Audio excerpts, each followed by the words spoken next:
Most people think the danger is during sex. They're wrong. The real battle for your health starts the second the lights go out.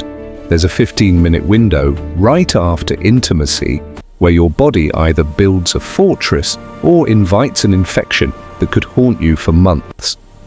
Today, I'm exposing the post-sex hygiene secrets that your doctor is too embarrassed to tell you, and the one cleaning habit that's actually destroying your natural defenses. Everyone says, pee after sex. But nobody tells you why. During intercourse, bacteria, specifically E. coli, get pushed toward the urethra. For women, that tube is short. It is a straight highway to the bladder. If you don't flush it out within 30 minutes, you aren't just at risk for a UTI, you're practically scheduling one. But here's the secret for the men. You aren't safe either. Men can develop urethritis and inflammation of the tube from the same bacteria. If you have a foreskin and you aren't cleaning the smegma or fluid buildup immediately after, you are a walking petri dish. Flush the system, both of you. Here is where 90% of you fail. You feel dirty, so you grab the strongest, most scented soap in the shower. Stop. Your vagina is a self-cleaning oven. The moment you introduce perfumes or feminine washes inside, you kill the lactobacilli, the good bacteria. When they die, your pH level, which should be acidic, spikes.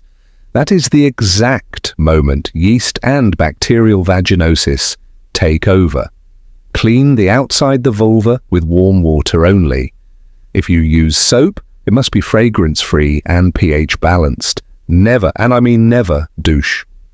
You are literally washing away your immune system. Ever wondered why you get a yeast infection every time you use a certain lubricant? Check the label for glycerin.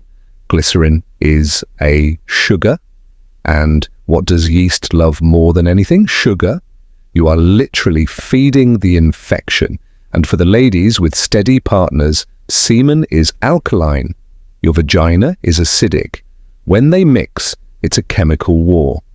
If you find yourself smelling a fishy odor only after sex, it's not because you're dirty, it is because the semen has neutralized your pH, allowing bad bacteria to bloom.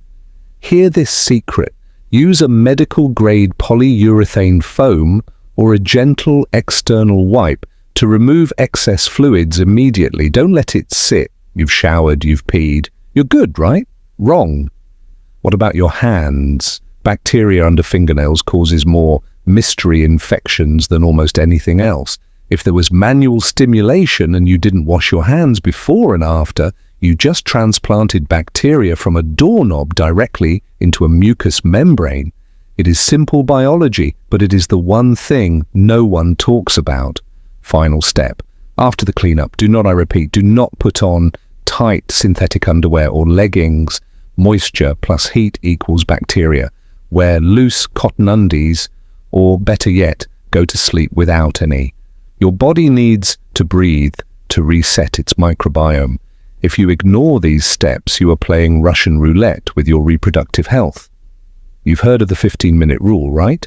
Well, it's real and it's critical. This is the window where your body can either flush out bacteria or invite it in.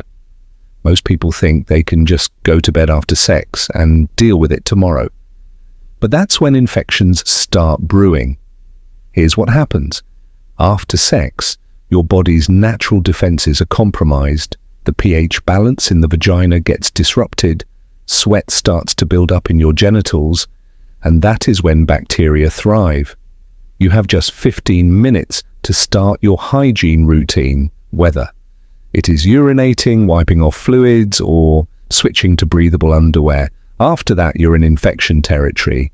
Now let's bust some myths. A lot of people think douching is essential to stay clean after sex, but that's absolutely wrong. Your body has its own natural cleansing process, and douching disrupts that. Not to mention, douching can cause dryness and irritation. As for scented soaps and feminine washes, they are often advertised as healthier, but all they really do is kill off the good bacteria. The vagina doesn't need fancy washes or perfumes, it just needs warm water and, if necessary, a pH-balanced soap. That's it. Trust me, your vagina knows how to clean itself. Lubricants can be your best friend or your worst enemy. Here's the thing. Many popular lubricants contain sugars, which are a breeding ground for yeast. If you use a lubricant regularly and find yourself battling yeast infections, the issue may lie in the ingredients. Always check the label and avoid anything that has glycerin. If you're experiencing irritation, you might also want to look into hypoallergenic or silicone-based lubricants that are more gentle on the body. I get it, you're exhausted, and the last thing you want to do is get up and follow a hygiene routine right after sex. But here's why you can't afford to skip it. There's a psychological link between how we feel about our body and how we treat it. After intimacy, people often feel vulnerable, too tired, or just done. But this is when your body needs care the most. Ignoring your hygiene routine is a way of telling your body it's not worth the effort. But your health, your reproductive system, your immunity, it all depends on the little things you do right after sex. Never underestimate that 15-minute window. Now let's talk about how you can help yourself long-term. Post-sex hygiene isn't just about cleaning up, it's about maintaining a healthy lifestyle. Eating foods rich in probiotics, drinking enough water, and reducing stress all help strengthen your immune system and make it easier for your body to fight off infections. Also, avoid tight clothing or synthetic materials in your everyday life. These can trap sweat and bacteria, making infections more likely. Choose cotton underwear, loose-fitting clothes, and practice good hygiene every day.